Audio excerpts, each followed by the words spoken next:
आयकर राजपत्रित प्राधिकारी संघ की ओर से आयकर विभाग के एनेक्सी सभागार में बाबा साहब डॉक्टर भीमराव अंबेडकर की जयंती मनाई गई।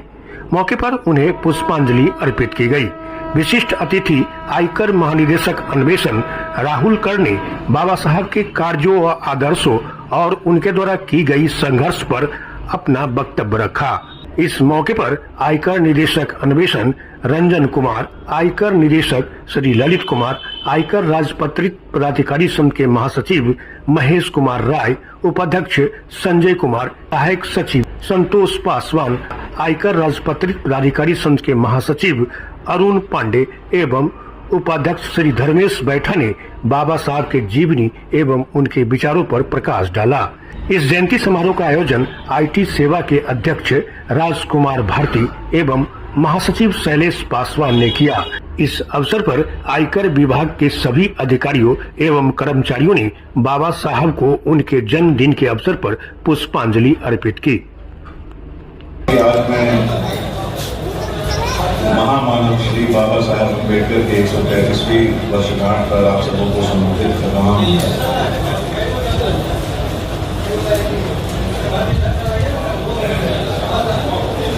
बाबा साहब की जीवनी के बारे में मैं ज़्यादा कुछ बोलूँगा नहीं। उन्होंने कैसे दुख और कठिन परिस्थितियों में रह करके आगे बढ़े, वो एक मधुर गीत के द्वारा भी आप लोगों को सबों को बताया गया है। और बहुत सारे उनके जीवन में ऐसे ही प्रसंग हुए जिसमें कि उन्हें समाज से, लोगों से, कठिन परिस्थितियों से गुजरते हुए उन्हें अपने हक की लड़ाई लड़नी पड़ी। लेकिन उनमें सबसे बड़ी चीज, जो सबसे बड़ी खूबी थी कि ये लड़ाई उन्होंने सिर्फ खुद के लिए नहीं लड़ी, उन्होंने भारतवर्ष के 40-50 करोड़ लोगों की आवाज बन करके वो उठे।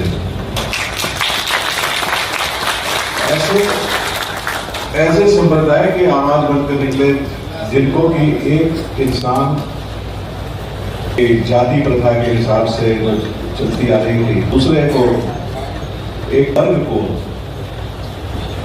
इंसान समझता ही नहीं था। कितनी विषम परिस्थितियों में हमारे भारतवर्ष की 40 करोड़ की जनता गुजर रही थी, अपना दिन व्यतीत कर रही थी, अपना रोजगार पा रही थी।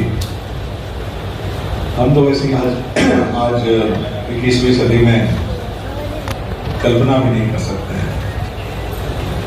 लेकिन बाबा साहब अम्बेडकर ने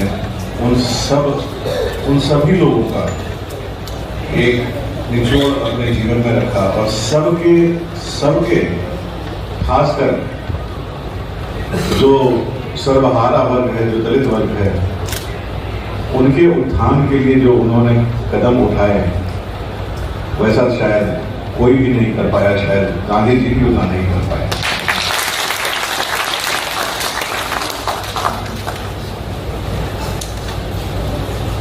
आज उन्हीं की बदौलत हमारा संविधान है। बहुत लोगों ने संविधान को लिखने में अपने योगदान दिया अपना, लेकिन जो एक मौलिक रूप, जो एक आधारभूत उसकी जो संरचना है, वो बाबा साहब का द्वारा सफल किया था। उन्हीं की वजह से आज हमें हमारा ये संविधान मिला है और जिसमें सारे वर्ग, कोई भी भारतीय जिसमें छूता नहीं हो, सबके कल्याण के लिए उन्होंने यह एक आधुनिक ग्रंथ की रचना की, जिसके लिए हम सब उनकी नमस्कृति करते हैं। उनके विचारधारा में सिर्फ अभिजात वर्ग ही नहीं, महिलाएं, बच्चे और सभी वर्गों की बढ़ोतरी एवं उन्नति का एक संबंध था। जो उन्होंने बताया कि हम सब साथ मिलकर के चलेंगे, जब सबकी उन्नति होगी तभी भारतवर्ष की उन्नति होगी।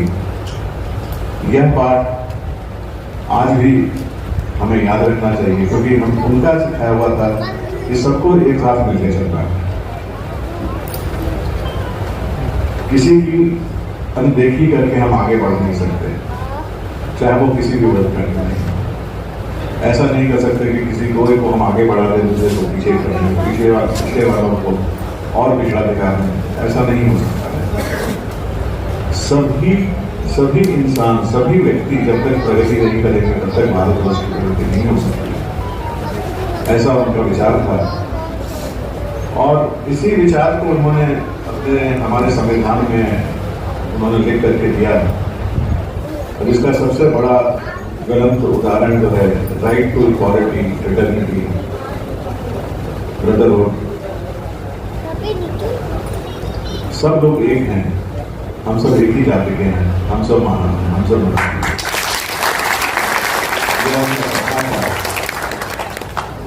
और यह सपना आज की तारीख में और भी ज्यादा मैं कहूँ तो बहुत इम्पोर्टेंट हो गया है। और वो इम्पोर्टेंट इसलिए हो गया है क्योंकि कुछ दिनों से हमने देखा है कि बहुत ज्यादा मतभेद, आपसी मतभेद जाति के आधार पे, रिलीजन के आधार पे एक प्रकार की एक शुरुआत हो गई है। यह निसंदेह बाबा साहब के आदर्शों के खिलाफ है। हम सबको उनकी जीवनी से प्रेरणा लेनी चाहिए और उन सब के सामने हम सब लोगों को ये शपथ लेनी चाहिए कि अगर हमें भारत का विकास करना है तो सबका विकास करना होगा, सबको एकजुट होकर के चलना होगा। और खास जो हमारे बीच में, हमारे समाज में जो आज पीड़ित हैं, जो बिल्कुल समाज के हाशिए पे आज भी चलने वाले हैं, उन सबको भी हाथ पकड़ करके आगे ले जाना पड़ेगा। यह प्रण हमें करना चाहिए, हम करेंगे।